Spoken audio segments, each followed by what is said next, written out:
We're joined now by one of the biggest advocates in the fight against water pollution, a Guinness World Record holder, and I guess what you could call a real-life mermaid, and that would be Miss Lieven. Miss Lieven, thank you so much for joining us this evening. Well, thanks for having me. Yeah, of course. I'm beyond excited to be here. Yeah, we're happy to have you here, and like I said, you're one of the biggest advocates in the fight against water pollution and environmental awareness, and you do that in a pretty amazing and a pretty unique way, and it's all about doing open water swimming, but also involving a monofin, which is basically a mermaid tail. So it's an amazing way. I've seen the videos of it. Just go ahead and describe your history with that and why you chose that to be kind of your avenue to express this, amazing message. Well, Little Mermaid always dreamed to swim for big dreams, and that's kind of story about me. I was growing up with autoimmune disease, and I spent a lot of time in a hospital bed asking, what is my purpose? Why I'm born to this world? And at the age of 11, my lungs almost collapsed. And then my family doctor recommended to go for swimming, and I had to relearn how to breathe. But when I moved to Miami, where I'm living now, I started seeing pollution everywhere, and I started seeing trash everywhere. And I was like, I don't remember Little Mermaid dreaming about polluted waters, so I knew I had to do something.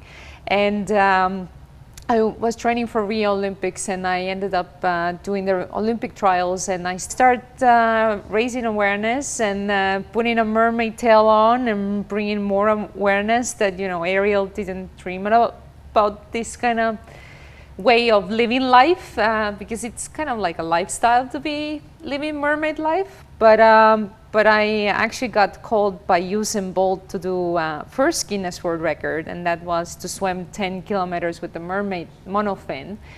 And I was so inspired by that, so I went out and I broke my first Guinness World Record swimming with the mermaid monofin.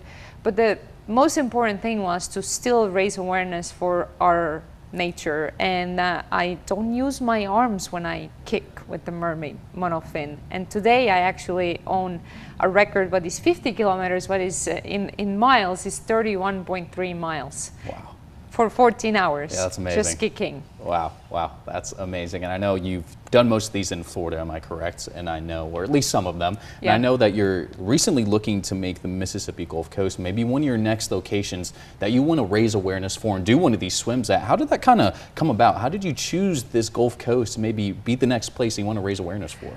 Well, funny enough, I grew up reading Tom Sawyer and Huckleberry Finn, and I was dreaming about Mississippi River because it sounds so amazing place on a map. And when you look at the map and you look at the Gulf, you're like, wow, this is where mermaids want to swim. Especially when you have conquered all the Atlantic Ocean, and I also have done in Pacific Ocean.